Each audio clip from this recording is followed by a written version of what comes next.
želim da se zahvalim na prisustvu. Ovih dana se događale veoma interesantne stvari. Režim koji kompletno kreira politiku Aleksandra Vučića izvršio jedan izuzetan napad na Novu Srbiju. Posle svih napada koje smo imali u onom momentu kad smo otkazali koaliciju Aleksandru Vučiću, onda smo imali jedan period žestokih napada, otimanja članstva, preuzimanje svih funkcionera, ucenjivanje poslanika i tako dalje. I sad došlo na red raznorazne izmišljotine koje su jednostavno uključile mnoge državne institucije protiv mene, protiv Nove Srbije i tako dalje. Događa se nešto što se nije dogodilo godinama, da neki list, kao što je Kurir, objavi tako jednu laž, jednu neistinu protiv jednog čoveka koji ima porodicu, ima decu, ima unučiće, ima političku stranku, ima neku karijeru, dugogodišnju, političku, ministarsku, gradonačelničku i tako dalje. Nešto najvulgarnije, najodvratnije, da se prosto čoveku normalno digne kosa na glavi kad to pročita. To se objavi i nikom ništa. To se objavi i jednostavno se saopšti, pa platit ćemo kaznu, nije bitno, ali ako je interesantno da čitaoce, pisat ćemo opet, ne možete nam ništa. Gde je Udruženje novinara Srbije? Gde je REM? Gde su kolege iz opozicije da se suprotstave tome? Niko se nije oglasio. U tu borbu sam ušao sam, sa strankom Nova Srbija, boreći se za svoju čast i čast svoje porodice. I bilo mi je jako teško, jer tako nešto čovek ne može da zamisli, a kamoli da doživi u 21. veku. Ja sam poštovao Vučića koji stalno potencira da štiti svoju porodicu, da štiti svoju decu, da neće dozvoliti mrlju na njih. A šta je sa mojom porodicom i mojom decom, unučićima? Da li on štiti svoje građane kao predsednik ili forsira priču koja mu odgovara? Ja sam za njega čuo svašta. Svi su pričali i komentarisali, ali nikad nisam hteo zbog njega i njegove porodice da zloupotrebim. Da mu je otac šiptar, da ne sme da da DNK, da je ovo bilo, da je ono, da je kod Manježa snimljen sa pedofilom, snimljen sa travestitom, da je uhvaćen, da je suđen zbog toga i tako dalje. Da se to obrisalo, očistilo. Sve sam ja to čuo, a nikad nisam hteo o tome da pričam, da zloupotrebim, poštujući njegovu porodicu i njega kao predsjednika. A on, izvinete, piša po moje porodici, po meni.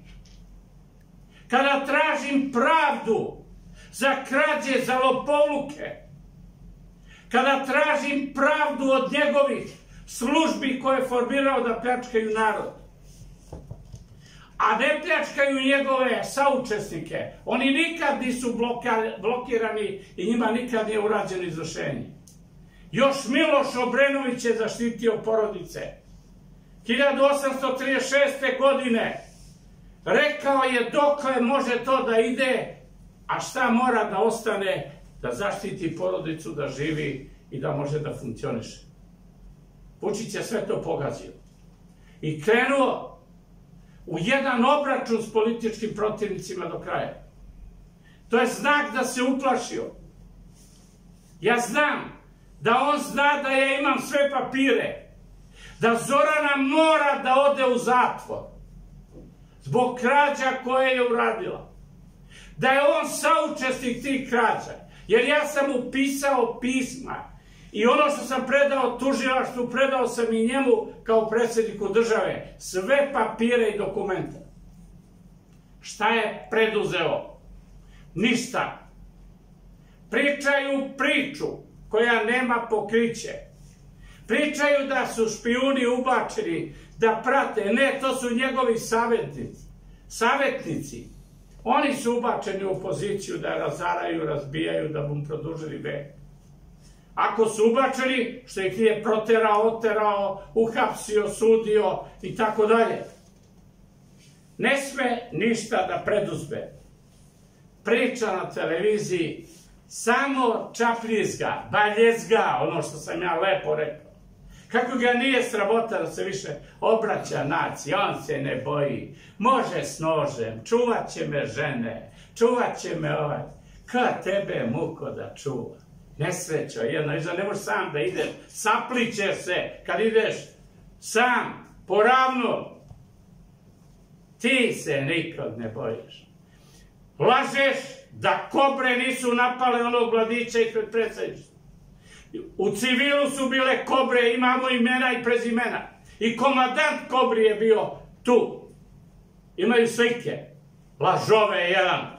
Sram te bilo. Daš li građani da te... Kad će tebe normalno da brani? Sedmičari, oni tvoji i dalekih krajeva Srbije koje dovodiš, ne bi mogli da stignu od te brane. Nećete ni oni braniti. Dok ih plaćaš, oni će biti uz tebe. Ali bez sendviča i bez 2000 neće ti doći. I autobus.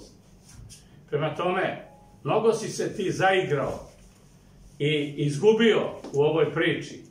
I krenuo na ljude najdrskije, najbezobraznije.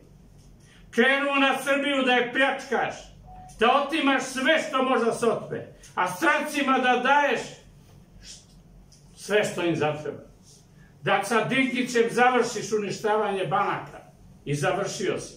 Da ne stvoriš Srpsku nacionalnu banku koja će stoje državni depoziti, koja će brinuti o razvoju. Nikad te nisam čuo da si rekao kreditirat ćemo seljaka, da nema više uvoza mesa, da povećamo stočni fond, da nema uvoza mleka, da nema uvoza voća i povrća. Stranke na vlasti su organizovale iz Poljske uvoz jabuke, maline i svega ostalog gde su se lepile etikete po hladnjačama za 2000 evra po kamionu. I to je 100% tačno. I ispunjene kvote izvoza u Rusiju. I to je poremetilo odnose sa Rusijom. A srpska roba nije izvežena i cena joj je znatno opala i uništena. Prema tome, šta je bilo sa proizvodnjom traktora? Šta je bilo da se proizvode u Srbiji vagoni? Pričaš o železnici neki dan. Nijedna ti pruga ne radi. Nema železničku stanicu u Beogradu. Otvorio si fals železničku stanicu za koju niko ne zna ni gde je Prokop, niti je šta završeno. Kako te bre nije sramota više? Da lažeš i mažeš. Pričaš da ćeš graditi, da ćeš raditi, da ćeš 17 milijardi uložiti u kanalizaciju gradova. Od kad predsjednik države se bavi komunalnom infrastrukturom? Preuzeo si vlasti od lokalnih tvojih nesposobnih uprava, koje ne znaju da rade ništa. Pa ćeš ti da ideš da im praviš kanalizaciju, pa ćeš ti da im dovediš vodu, pa ćeš ti da im gradiš neke školice. Pa za koga? Odoše deca, nema dece. Pobeže svako ko je mlad, ko ima snage u sebi da ode. Ostadoše dede i babe. Moj Vučiću, nesrećo jedna. Samo izađiš na televiziju i da saopštiš tvoju viziju o Kosovu. To pričaš 7 godina. Kako te bre nije sramota? Mrtno milimetar nisi. Dao si podršku Ramušu Haradinaju kad je bio niko i ništa u politici. Tvoja srpska lista mu je dala podršku da bi se donela odluka o oduzimanju eksproprijaciji, oduzimanju Trepče. Oduzeli su nam Trepču. Tvoji poslanici su dali legitimitet toj vlasti. I nemoj da bežiš od toga. Lažeš da to ne može više da se prihvati. Ti ćeš praviti autoputeve, ti ćeš raditi. Vučiću, želim da ti pošaljem jednu poruku pred otvaranje autoputa koji ćeš otvoriti 18. da te samo podsjetim, da sam ja te radove otvorio 8. avgusta 14. godine. I da ste i ti i tvoja ljubimica Zorana sa tvojim batom i vašim timom radili uspešno i radili ste godišnje po 10 km autoputa. 10 km godišnje. Vučiću, i sad ste završili radove. Znači, 8. avgusta ja sam otvorio radove u selu Dić, u prisustvu Tomislava Nikolića. Pitaj njega ako si zaboravio. Isto tako, od Ljiga do Preljine, ja sam izveo radove Vučiću, vi ste priveli kraju i brojite u neke 300 km. Znate koliko je 300 km? To je skoro odavde do Vranja. Ti Zorana napravi, gde vam je to? Ajde, izbrojite. Grdelica, 21 km za 6 godina. Koliko je to? 3 km i nešto godišnje. Moj Vučiću, pa. Znaš li ti šta je malo da udeš olovku pa da preračunaš to što pričaš? Da vidiš stvarno šta je od toga istina, šta nije. Ponavljam, skoro do Vladičinog Hana prema Vranju, tačno je 300, Beograd, do Vladičinog Hana je 300 km, Vučiću. A ja sam uradio do Vlasotinačke petlje i uradio od Vranja do makedonske granice, Brka uradio jedan deo i kad se sve to spoji, vi ste uradili Grdelicu koja je bila pod sudskim sporom 21 km za tolike godine. Prema tome, lopovluci su neviđeni na deonici i zato ne bi trebalo da pričaš o tome, da objasniš narodu zašto si dao državljanstvo premijerki Tajlanda, koja je donela odluku o nezavisnom Kosovu, da se prizna. Otkud to, ko ti je naložio da ona koja se bavila kriminalom i pranjem para dođe u Srbiju? Ruski vojnik koji je ratovao na Košarama i izgubio oko, još nije dobio državljanstvo, oženio se u Srbiji sa Srpkinjom. Godinama. A ona je dobila. Otkud ti ta ideja? I ko te to nauči da uradiš? Predstavljaš se kao da štitiš Srbe, da strane službe su preplavile Srbiju. Pa to su službe s kojima ti sarađuješ. Te službe na čelu sa Mikijem Rakićem dovele su tebe na vlast. Miki Rakić je tebe stvorio sa tim službama i doveo tu gde jesi. I dao ti njegov tim ceo. Od Bebe Popovića, Vesića, od Trivanke, od Siniše Malog i sve ostale koje ti je pripisano, Dinkića, ceo njegov tim i tako dalje. Brnabićku su ti oni ispilili i doveli ovde. To je tvoje remek delo. A kad je dobila sina, postala tata, ti si bio presrećan. To je tvoj najveći uspeh za ovih 7 godina. Bio si mnogo srećan. Prema tome, to što radiš, obiće se oglav jednog dana. Možeš ti nas da napadaš koliko hoćeš, ali mi ćemo te srušiti. Možda pričaš ti da opozicija ne vredi ništa. Kako izađemo da izađemo?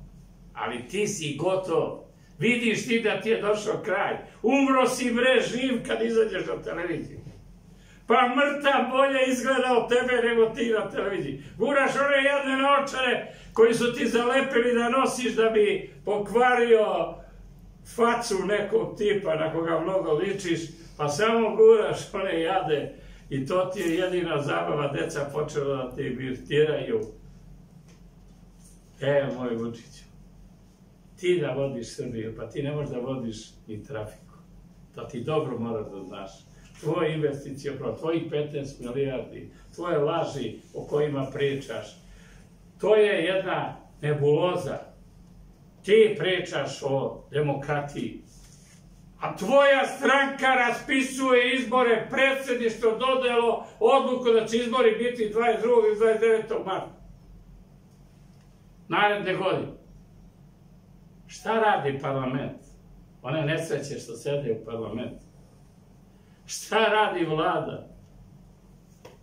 Tražiš od Brnabićke saglasnost da ti budeš u timu za investicije. Pa ti odavno vodiš te investicije.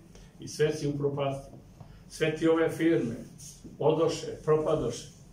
Fiat, E-Srbija, da ti ne nabrajam ponovo. Prošli put sam nabrojao 20 ovde firmi koje su propale. Ši gaće za Turke i ćuti. Zeckaj kablove i ćuti. Ovu Srbiju ti ne možeš da izvedeš na pravi put. Ovde moraju doći ozbiljni ljudi. Da naprave ozbiljnu Srpsku nacionalnu banku. Da nađu prijatelje u svetu. Da nađu nova tržišta. Gde će se plasirati naša roba. Kupujmo domaće da bude svaki dan rečenica koju će svaki Srbin izgovoriti.